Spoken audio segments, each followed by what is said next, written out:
The crystalline hull of the Vortac vessel Luminous Echo shuddered as another cascade failure rippled through its bioneural networks.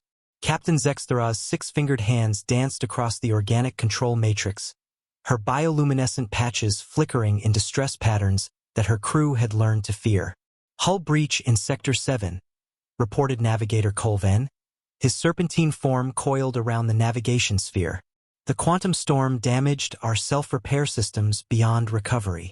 Zexthara's throat sacs deflated in what humans might recognize as a sigh. The Luminous Echo had been exploring the outer rim of the Andromeda Spiral when the unexpected quantum tempest struck. Now, drifting in the cosmic void between galaxies, they were dying slowly, their crystalline ship literally dissolving around them. "Send the distress beacon," she commanded, though hope had long since abandoned her hearts. "Broadcast on all frequencies." The message pulsed outward through subspace, a desperate plea in 17 different galactic languages. The Vortac were a proud species, explorers who had mapped nebulae before most civilizations had discovered fire. But pride meant nothing when facing the infinite dark. Days passed, then weeks. The crew of 43 dwindled as life support systems failed sector by sector. Zexthara sealed herself and the remaining 12 survivors in the central pod, watching their world shrink to a handful of failing chambers. Then, impossibly, came a response. "Unknown vessel, this is Captain Elena Rodriguez of the Earthship Resilience. We've received your distress signal. Transmitting our coordinates, we're en route to your position." The translator struggled with the alien syntax, but the meaning was clear. Zexthara's bioluminescent patches flared in amazement. Earth, she knew that designation. A small blue world on the galaxy's rim, inhabited by a young species that had barely achieved interstellar flight.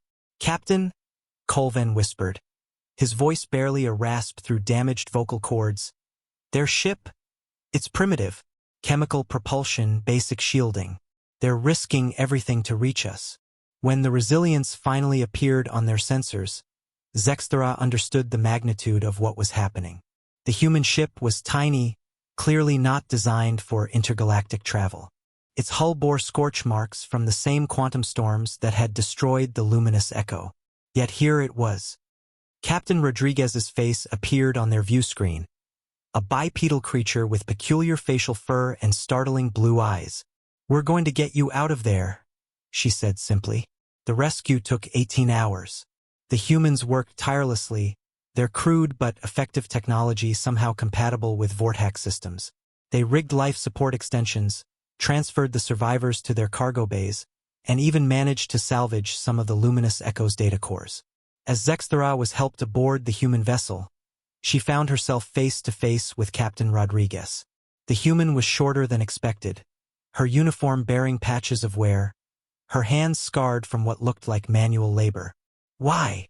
Zexthara asked, the universal translator rendering her gratitude into halting English.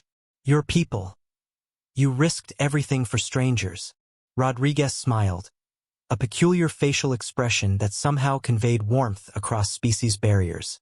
"Because someone needed help," she said. "That's enough." Later, as the Resilience limped toward the nearest inhabited system, Zexthara learned that the human ship had been on a deep space survey mission when they received the distress call. Rodriguez had made the decision to change course without consulting Earth Command, knowing the journey might strand her own crew.